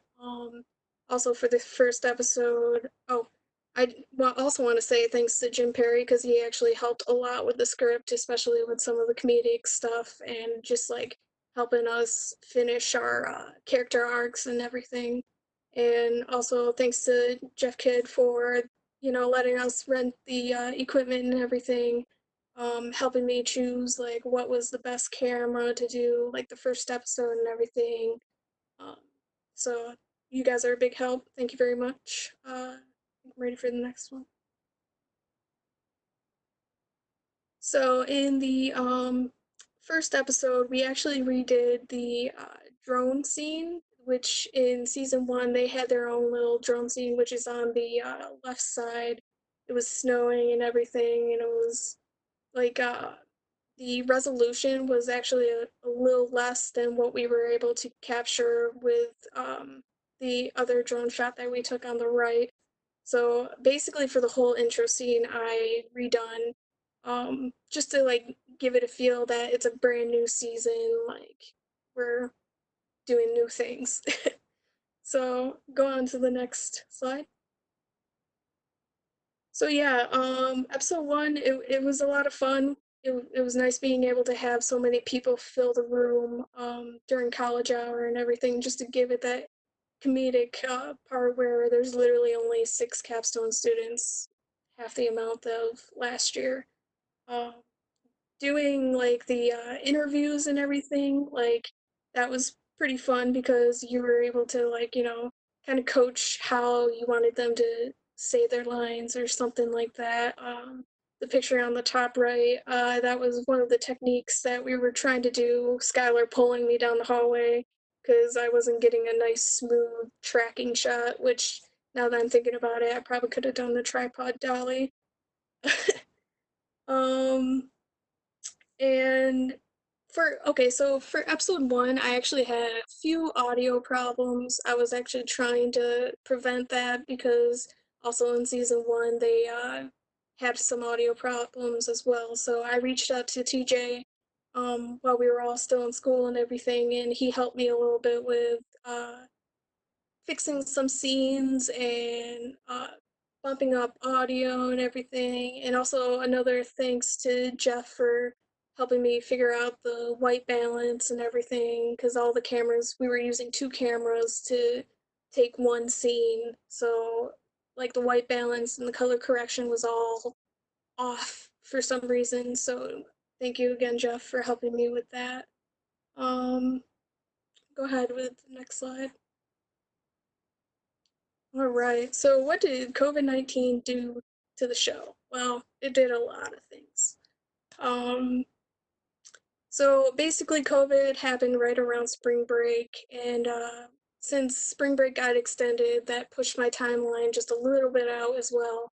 And also, since my hometown is about an hour and a half away, I actually was living in the suites, so I had to wait like another week or so just so I can get my stuff out of the suites and everything. But once I got all my stuff and like my camera and my computer and everything, another problem that I ran into was I didn't actually have the Adobe Suite products, but thanks to the FLCC IT, they were able to get us like a shared license, I think it was, for all the students to download Adobe Suite. So I was able to get all those programs downloaded. And shooting style, obviously everything is so much different. You're going to web-based video chat and everything. That can be very hard, which I will explain in the next few slides. And another thing for me was time management. I work at Tops and it's an essential job, so a lot of the times I'm talking with them and trying to tell them, I still got college going on, like it's my last semester, I gotta get this project done, and it's just like a lot of time management stuff on my part, I guess. So next slide.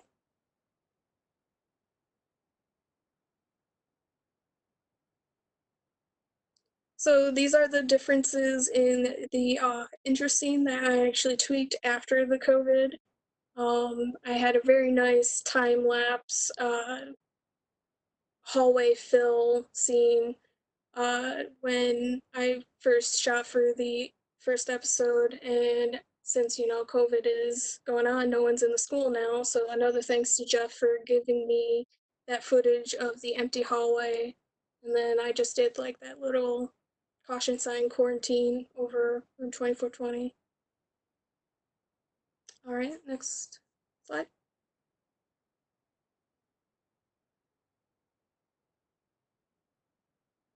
Oh, yes. So another problem I also ran into when I was using Adobe After Effects, there was like a space problem going on with my laptop, and it started having like a seizure. So if you want to show that real quick.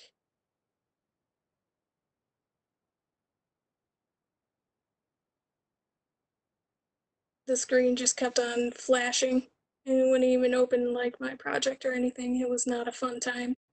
So yeah, next slide. So because of that situation, I reached out to Jeff once more, and he basically told me I needed to update my graphics card driver thing. So I'm learning how to do that. I also was able to basically relearn After Effects because, like, yes, I've used it in the past 2 years. I've been earning this degree and everything, but there was a lot of things I just didn't quite know. And I was thankful enough for TJ to actually help me learn how to do the compositing and everything and how to do certain playbacks so I didn't have to wait for it to render forever just because I'm working on like 10 seconds of a scene. Yeah, and so like editing and shooting, obviously shooting's a lot different, but now editing is a lot more post-production because I'm trying to like fit scenes and videos in certain parts of the screen and everything. So yeah, that was very difficult. And I believe the next slide will be everyone talking about their how they feel about their filming their own parts. So the first one is Skylar. So, filming these parts, where do I begin? Well, it was very interesting. I enjoyed being able to be a part of it. I love acting, and I think this was specifically just a really interesting and cool project to explore acting with because you play kind of a altered/enhanced version of yourself. So it was interesting to do. I had a pretty easy time with it, just looking at the script and coming up with how I think I should act in this scene and everything. It went pretty smooth for me. I think I got some really good scenes out of it. A couple of them, like that bathroom one, were improvised just to throw it in there. So there's a couple extra things I did to try and make more sense as to me changing, because not only is my character changing, I am also changing during all of this. So that was kind of interesting, but overall, it was really fun.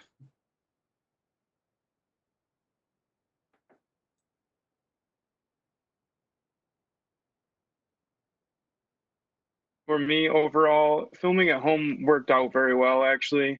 It was pretty easy to just set up in front of your computer screen. The most difficult thing was reading lines. It's kind of hard to tell when someone else on the other side is going to be done talking. So that was the most difficult part, but overall, it was a really fun experience, I thought.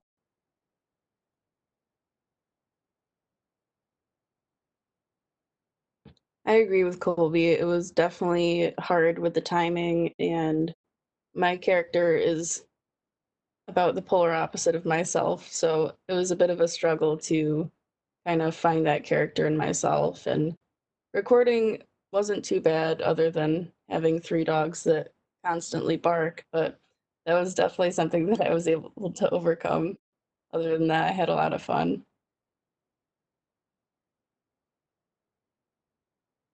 Recording was relatively smooth.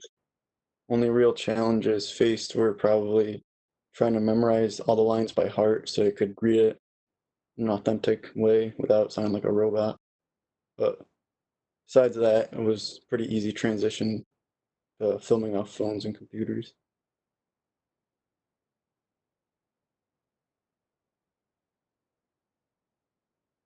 So, I'm not the best at being on camera. I'm pretty awkward when it comes to those types of things, but it took probably like 5 takes per like shot, even though they're the most simple lines. But it was really fun to like work on stuff. But yeah, I'm like super awkward on camera, so it was just like that was like the hardest part. But yeah.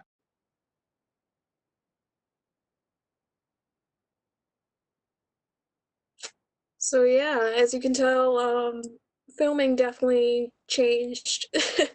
So I did 2 different things when it came to episode 2 and episode 3. The first thing we tried out for episode 2 was to actually try to do a live recording from WebEx, just to see how smoothly we can get like the script to go through and everything.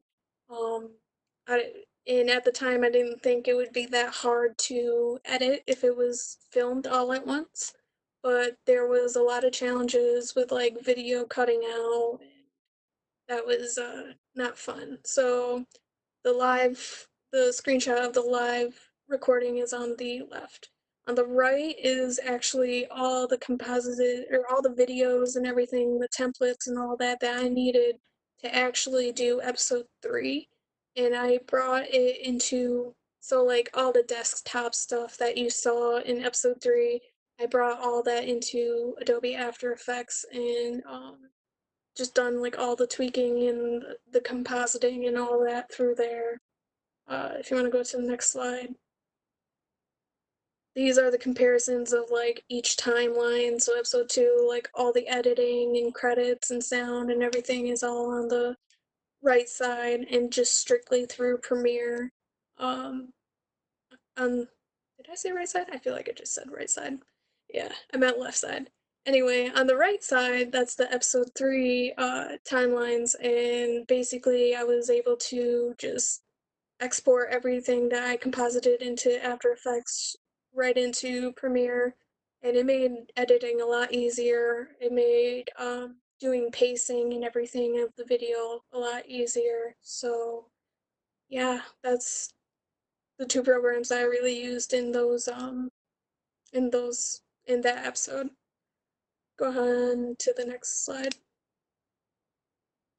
So episode 4 is coming soon. I decided to actually merge episode 4 and 5 just because of timing. So episode 4 is coming soon. You will be seeing a climax to these characters' arcs and everything, and a resolution to all of this very soon. Make sure you subscribe to the Room 2420 channel so you can get a notification when the episode gets posted. You could also see season 1 through there. Make sure you check out season 1. Those guys are hilarious. We were actually trying to get the co-lead back onto this season, but it didn't quite work out. But yeah, we're excited. Make sure you check out those videos.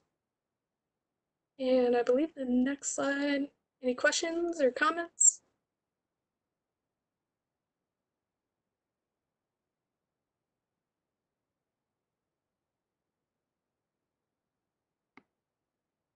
Sam, I thought that editing was really, really well done. Thank you.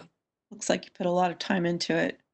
How much of this was ad lib, or did people pretty much stick to the script? So it kind of depended on like whose character was what.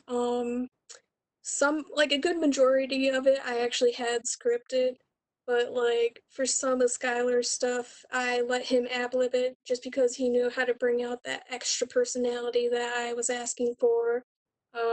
Another person, Isaac, big character, he knew how to ad-lib a lot of stuff, so I was definitely thankful for that. TJ, he did like scripted and ad-libbed at the same time, so it worked out. It worked out very much.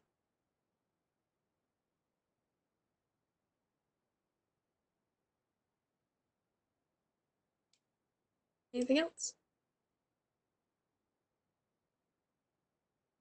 So as far as the switch from, this is Paul, from live action to the, or I guess the production before COVID versus the production after COVID, do you think that we lost communication, or was there anything you felt that was lost, or do you think it's just a different technique, or what do you think that the biggest transition between the two were?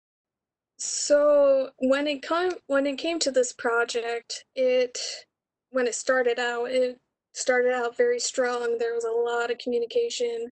Um, I was able to, see these people every day or every other day, actually, because the class was on Monday and Wednesdays. But it was easier to collaborate with someone in person. When it came to COVID hitting and everything, you kind of depend on and hope for, people actually reading your messages that you're sending out, and like trying to make sure people are accountable for like their parts and everything. So it's very difficult. And I mean, you know, this pandemic, everyone's has their own circumstances going on. Some people are essential workers, some people may have like a sick family member and can't work or can't work like on this project, So it's definitely it was definitely a change of pace to the workload, that's for sure.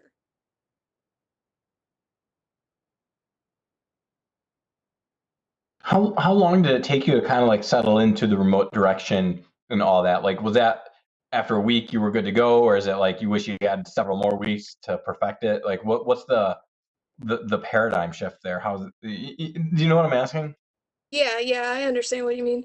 So basically, like after everything was settled, like we knew that we were doing strictly distance learning and everything, that was when I had to just switch and change the script. I had to figure out how was I going to complete these character arcs that I envisioned. And it was very difficult for the first week or so, but once we kind of got an idea of where this story was going to turn, it got a lot easier when it came to like editing and everything. I tried to have the class like get their videos and everything all done, sent to me by the weekend, and I would literally spend 48 hours just trying to composite all this video together just so I had something to show on Monday when the new week came. So it was definitely a change of pace for sure. And it's very hard to work from home because it's a different when I'm home, I like to relax. When I'm at college, I had the 24-hour lab. I was in there constantly just working. So it was just like it was a different mindset for me. Well, job well done. Thank you. And I think for me, as far as being a part of this project, I think for me it was the third week when I knew we weren't going back to school, and I was in my office, and in my office I have a TV, and ironically the family was watching Modern Family, and it was a Modern Family episode where the entire episode was on one of their laptops, and I said, okay, we can do this. And I was sending screen caps to the class. I was sending clips and episodes because I was like, we can do this. This is something we can do. Yep, so that's kind of how episode 3 evolved. So obviously now we have another episode coming up, releasing this Friday. And which method are you using? Are we doing the individual, or is it going to be all together? So mainly so we're trying to figure out just like one scene where I would actually like to do a live shot just so it would just be easier. But I'm gonna do the second method, which is what I did for episode 3, and it's just mainly compositing all the videos that I got from these guys that they downloaded onto or uploaded onto Dropbox. Also, another shout out to IT for doing the Dropbox stuff for us as well. So I'm gonna be doing a lot of After Effects stuff.